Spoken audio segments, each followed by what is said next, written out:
Mister Abdullah, ഞാനൊരു കാര്യം ചോദിക്കട്ടെ എന്നോട്. ഇന്ന് നിങ്ങളെ തൊഴിലാളി സംഘടന കലല്ല മറുപടി പറയണോ? നീ തൊഴിൽ ചെയ്യുന്ന നിന്റെ സംഘടന അത് ഏതെന്ന് പറയുന്നില്ല, അതിനെ കുറിച്ചാണ് ഞാൻ ചോദിക്കുന്നത്. നിങ്ങൾ ഇന്ന് ഒരു പണിമുടക്ക് നിശ്ചയിച്ചു. ഇന്ന് പക്ഷെ എന്തുകൊണ്ട് പണിമുടക്കില്ല? അത് സംഭവം എന്താണെങ്കിൽ സർക്കാർ നമ്മ വെച്ച ഡിമാൻഡ് സ്വീകരിക്കാൻ തയ്യാറായി. അതുകൊണ്ട് സമരം പിന്നെ വലിച്ചു. ആണ് സത്യം.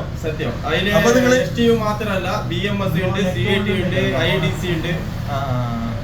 ഇത് തൊഴിലാളി വരുമ്പോ STU മാത്രം പാടില്ല, എല്ലാ തൊഴിലാളികളും അതില് പങ്കുണ്ട്. അതായത് നിങ്ങൾ ഈ പിന്നെ എന്തിനു വേണ്ടി സമരം? ഇത് നിങ്ങളുടെ ഡിമാൻഡ് എന്ത്? ഞങ്ങളെ ഒന്നാമത്തെ ഡിമാൻഡാണ് ശമ്പളം, ഈ കൂലി കൂട്ടാൻ. രണ്ടാമത്തേത് ഈ സാധനത്തിനെല്ലാം വില കൂടിക്കൊണ്ട് പോകുന്നുണ്ട് ദിവസം. അപ്പൊ ഞാൻ ഒന്ന് ചോദിക്കട്ടാ, നിങ്ങൾ ഈ സാധനത്തിന് വില കൂടിക്കൊണ്ട് പോകുന്നുണ്ടെന്ന് പറഞ്ഞു. നിങ്ങൾ ഇറക്കുന്ന ചുമടിന് കൂലി കൂട്ടി. അപ്പൊ സ്വാഭാവികമായിട്ടും എന്താവും? അത് പറഞ്ഞു. നിങ്ങൾ കൂടുതൽ കൂലി കൂട്ടിയിട്ടാകുമ്പോ എന്തായി? സാധനത്തിന് കൂടല്ലേ? അപ്പൊ വില കൂടാനൊരു കാരണം നിങ്ങളും കൂടിയാണ്. നിങ്ങൾ മനസ്സിലാക്കണം. അല്ലെ? ശരിയല്ലേ? ഞങ്ങൾ മനസ്സിലാക്കുന്നത് ഇങ്ങനെ, എന്തെങ്കിലും നിങ്ങൾ കൂലി ആവശ്യപ്പെട്ടെങ്കിലും ഞങ്ങൾ തരാൻ പാടില്ല. ഈ കൂലി കൂട്ടാൻ കാരണം എന്ത് നിങ്ങൾ മനസ്സിലാക്കണം. പിന്നെ ഈ സാധനത്തിന് വില കൂടിയെ കൊണ്ട് ഈ 4 കൊല്ലം അപ്പത്തെ കൂലി വെച്ചിട്ട് ഞങ്ങൾ ഇങ്ങനെ ജീവിക്കണം. നിങ്ങൾ ചിന്തിക്കണം.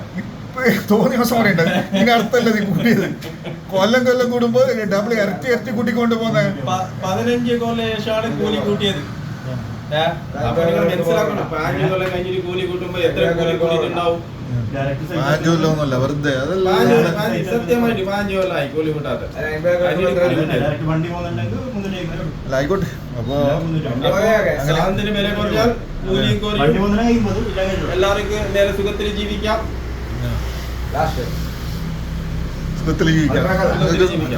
ബാക്കിയുള്ളവരെ കഷ്ടപ്പെട്ടെങ്കിൽ നിങ്ങൾക്ക് സുഖത്തിൽ ജീവിക്കാം. എന്ത് പറഞ്ഞാലും എല്ലാവർക്കും ഇത് ബാധകമാണ്. എന്തായാലും സാധനത്തിന് വില കൂടുമ്പോൾ കൂലി കൂട്ടാത്ത നിവൃത്തിയില്ല. തൊഴിലാളികളെല്ലാം കൂലി കൂട്ടും.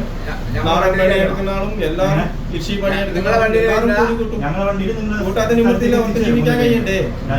ഇത് വില കൂടുമ്പോൾ സാധനം വേങ്ങണ്ടേ? ഈ പണ്ട് 4 രൂപ കൂലി ഉണ്ടാകുമ്പോ നമുക്ക് അരി 10 രൂപ 9 രൂപ ഉണ്ടായിരുന്നു. പൂങ്കലരി, മാറാണിക്കല്ലോ. ഇപ്പൊ അതേ അരിക്ക് 50 രൂപ ആയി. ഞങ്ങൾ കൂലി എത്ര ഉണ്ട്?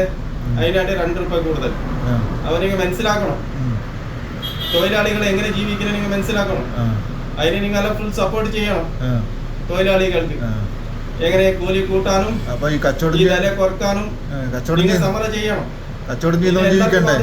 നിങ്ങൾക്ക് ഈ കൂലി തരാൻ തന്നെ ഇല്ല, ഞങ്ങൾക്ക് ഈ കച്ചവടം ചെയ്യുന്ന പൈസ അല്ലോ ജീവിക്കണ്ടേ? അതിനെ പറ്റി എന്ത് പറയുന്നത് നീ? അതിനെ പറ്റിട്ട് ഞാനൊന്ന് പറയാം. പണ്ട് 4 രൂപ കൂലി ഉണ്ടാകുമ്പോ സിമെന്റിന് 450 രൂപ ഉണ്ടായിരുന്നു. ഇപ്പൊ സിമെന്റ് എത്ര കൊല്ലം മുമ്പ് അത് പറഞ്ഞേ? അത് ഏകദേശം ഒരു 5-6 കൊല്ലം മുന്നേ. 5-6 കൊല്ലം മുന്നല്ലേ? ഇപ്പൊ 10-15 കൊല്ലത്തിന് മുകളിലായി. സിമെന്റിന് എത്ര പണ്ടുണ്ടായ അതിനേക്കാള് അല്ലേ? എനിക്കറിയാലോ എത്ര 370, 350, 360, 370 ഈ റേറ്റിന്ന് 15 കൊല്ലമായിട്ട് സിമെന്റിന് റേറ്റ് കൂടിയിട്ടില്ല. മനസ്സിലാക്കി. ആ സമയത്ത് നിങ്ങൾ